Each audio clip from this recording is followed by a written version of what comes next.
Hey everybody, it's your old pal Chuck, and we're doing another one of these Chuck's Reviews After Dark.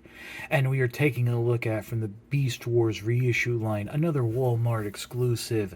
This is Deluxe Class Predacron Retrax. Now, this is a Walmart exclusive, and as last I heard, it is available on Walmart.com. But it is also available from HasbroPulse.com, which is where I got mine because when this initially went up for pre-order, it had sold out.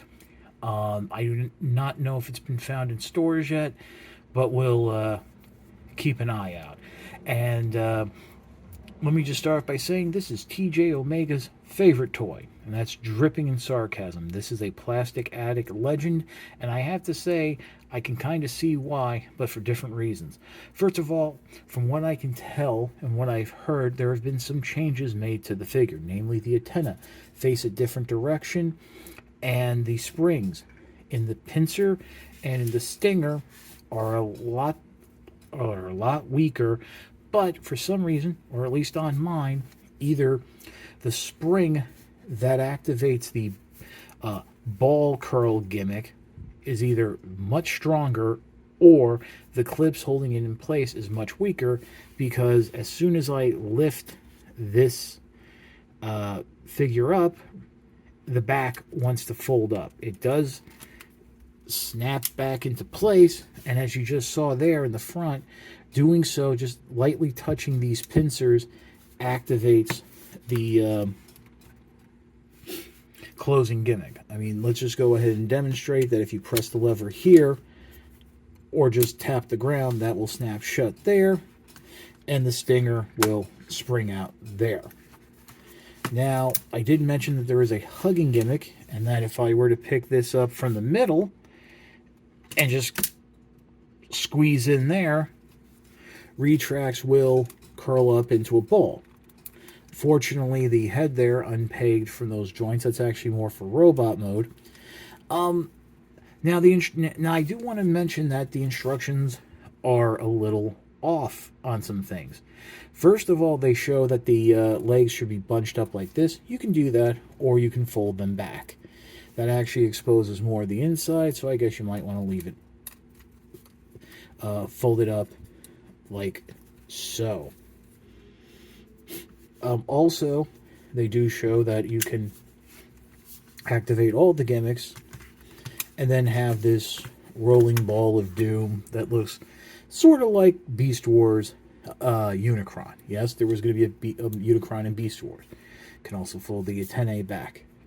That's never shown to be done in any of the modes, but it is something you can do. And again, I want to mention the instructions are actually showing the original vintage Retrax. So there is that. Now, another thing that the instructions get wrong is underneath here. As these popped out. You just pop that back in. Yes, this is a shell former of shell formers, but they do show you before activating the ball gimmick, unpegging the hands from underneath the shell. That is wrong for two reasons. Number one, it's actually very hard to unpeg those hands without the use of a spudger or some flat-headed device to get in there, because they peg and they latch in. And the reason they peg and latch in is because the arms are the spring-loaded mechanism and actually control the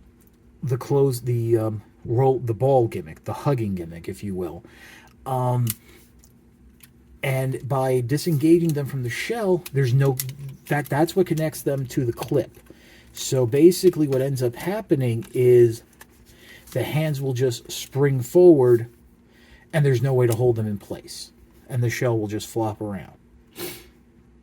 So, yeah, there's that. I don't understand why they tell you to do that. Very odd indeed. Now, we might as well just get into the transformation, since this is, unfortunately, a very fiddly mess. Now, what I recommend is just go ahead, fold back the antennae, fold up the legs. There are grooves in the shell for all that. I'm just going to leave that closed because it's going to close up anyway. The first step you want to do is flip the legs up and out, just like so. They do tuck up in there. Flip the feet forward, just like that. That'll allow it to stand. Next, what you want to do is pull the waist section down. So, and yes, the screw is facing forward. Fold down this waist piece. I guess there's like a little, some sort of, it's supposed to peg in somewhere. There is going to be some gappage. Next, what you do is fold down this clear piece very carefully. I had it pop off on me the first time. That's the chest piece, and this will reveal the robot's head coming up. Again, face only a mother could love. Now, the next step I would recommend is coming along here, and if they haven't already, unpeg the outer parts of the shell from the main body. And what this will do, as we straighten everything out, if I can do this, this actually triggers the proper gimmick for robot mode, where only the arms and the elbows spring forward. Some would say it's a hugging attack. I think it's more of like getting the spring-loaded weapons. Let's reset. Do it again. And of course, the one side that's been wanting to close the entire time didn't. Hold on, there we go. Do it again, and there you go. So that is that gimmick. As you can see, bringing the legs, bringing that whole sections forward, does make the figure a little top heavy. Now, unfortunately, we come to the part of articulation, and realistically, there isn't any. Retrax, the arms are static. You see that. The head is on a swivel. It can rotate, and there's that hinge for transformation. The legs are on ball joints at the hips, thigh swivel, and 90-degree bend at the knees, and some foot articulation. But due to the nature of the weight of this whole contraption, you're not going to get a lot of action articulation. This figure is solely gimmick, and that would be fine if the gimmick actually worked the way you wanted it to. Let's go ahead and just, for continuity's sake, plug these back in. That's already half the transformation right there. Fold the head back up, just like so. Bring that piece up. Bring up that piece. Fold the waist up and in. Keep that from closing up. Bring the feet down. Your instinct would be to fold them up, and you would think they would fold a little more flush that way, but they do interfere if they're folded up with that way with the ball gimmick. And then just collapse the legs in like so. In, down, push them in all the way down, just like that. Lay this down flat, flip out the legs, bring out the antenna, reset the weapons, and there you have Retrax back in its pill bug form. Interesting note, in Japan, this toy was actually released first in America as Retrax. Japan got it second. I know, surprising. And it was renamed Power Hug for the squeezing gimmick. I don't know, and frankly, last I checked, that actually goes for relatively cheap. I mean, as of 12 years ago, it was going for under $15. I wonder if that's changed. Now, of course, due to the... Oh, look at that. You can see Retrax's head there in the clear piece. Due to its infamy as a plastic addict victim, I believe the cost of Retrax has gone up ever so slightly. Yeah, I really, believe it or not, was looking forward to this figure as like a little niche item, because I figured if the gimmicks work, if the hugging gimmick worked well, and for what I could see, it did, that would be kind of fun to roll around. Maybe let my cat bat it around. Unfortunately, because of either the tightness of the spring or the looseness of the clips, it just goes off whenever you want. I mean, just picking it up, like so, and even then, it doesn't even close as flush, as snugly as you might want.